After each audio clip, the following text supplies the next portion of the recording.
So if I unlock the vehicle with the key fob that's assigned to profile 1, for example, it adjusts the seat, it's adjusting, and it loads my profile. Now I do profile 2. So I unlock the vehicle, it loads the profile 2, adjust the car seat, steering wheel, and side mirrors. Can the side mirrors go down when you're reversing? No, you have to press. But if you are in pulse, right, and you reverse, it will automatically switch to the ICC. So you can see the reverse camera. And if you drive back, it will switch back to pulse. This button switches between the ICC and pulse. See, look, it's pretty fast. You click it. Right now that button doesn't do anything? No, this is meant for ADAS and we don't have ADAS. Okay. So it does nothing. Now you can use it for pulse. You have Google Maps. So yeah, you can navigate out of San Francisco.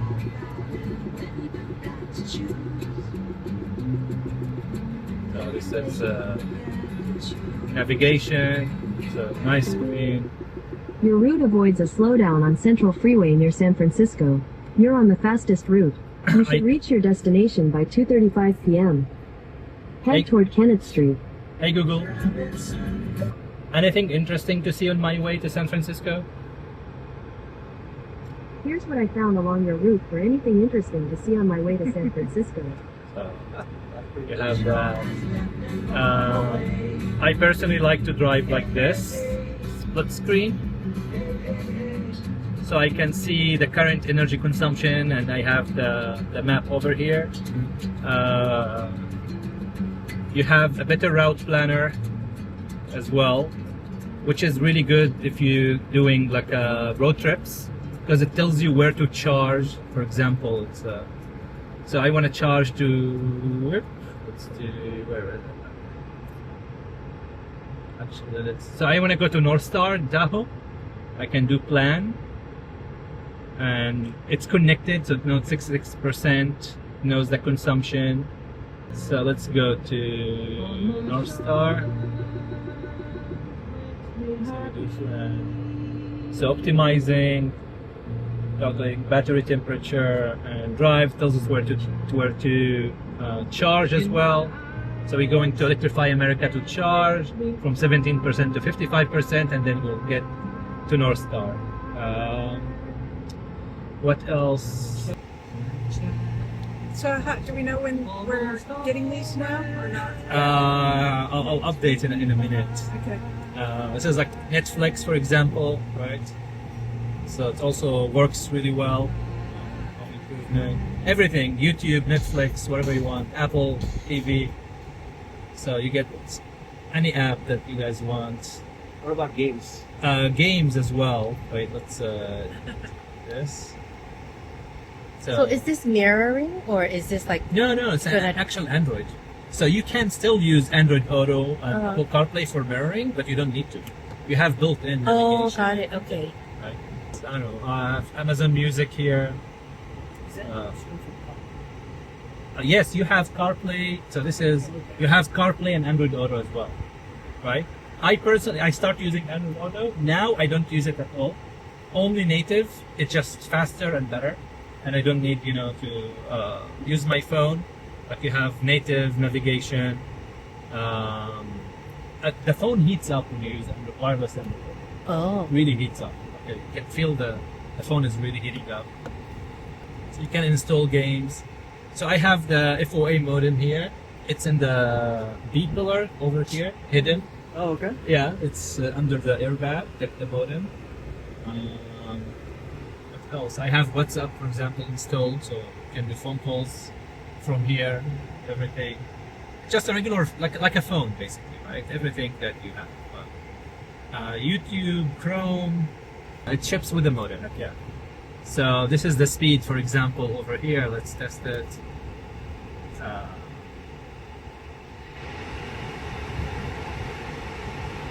So the modem will be helpful when you have the data plan. Yeah, for Google Maps, for example, if you want to see satellite view, you need data. It doesn't work. You can't see the satellite view without data, right? And also you can use your phone for preconditioning, controlling the car, everything remotely, not from Bluetooth range, like over the cloud. Yeah. So you need the data. Same Netflix, YouTube, and all those stuff. Yeah. And it creates hotspot, right? You see that this is a hotspot. Yeah. So if I go back to the ICC connectivity, it's connected to Pulse. Oh. Yeah, what else? I don't know. This is it. This is mainly it. In settings, you can do it automatically read your BLE key. You have auto return to Pulse. That's when you're reversing. When you're done reversing, it will return to Pulse automatically. Like you don't need to press the car. Doesn't wanna units, kilometers, or miles. You can choose. This is the modem. Automation. So this is in my car. My car doesn't wake up to accept the charge after midnight. So this fixes the issue. It will wake up the car at midnight and 1 minute. Yeah. So it will accept the charge. Yeah. So if you have this issue, this will solve it. This is cloud, to connect to the cloud. This is a ABRP integration, a better route planner. The app that I showed here. You see it will shows that the car is connected. So this is how it gets connected. And profiles, like you can add more profiles, adjust the memories. You can assign, like this fob is this for profile. So if there are two drivers, for example, one fob or one card will automatically load your profile, and the other fob or card will load the other profile. Yeah, this is mainly it, right? Yeah, it's great. So shipping, we are having a big problem with the memories. The memory prices went up 3 times in the last couple of months, and there is a huge shortage. We ordered all the units, and the supplier is not honoring the contract that we have. Wow. So yeah, so we have only like around 400 units being shipped this week to us. We should get them early next week. We're gonna test them and start shipping. But the rest of the units, we're still trying hard. The supplier is having a hard time sourcing the memories as well. Wow. Right? They are getting overbidding with all the NVIDIA and all the AI. So it's a worldwide problem, unfortunately. So if you're in batch 1, you're good. Batch 2 is, we are still struggling to source the parts. So yeah, this is the latest update. But yeah,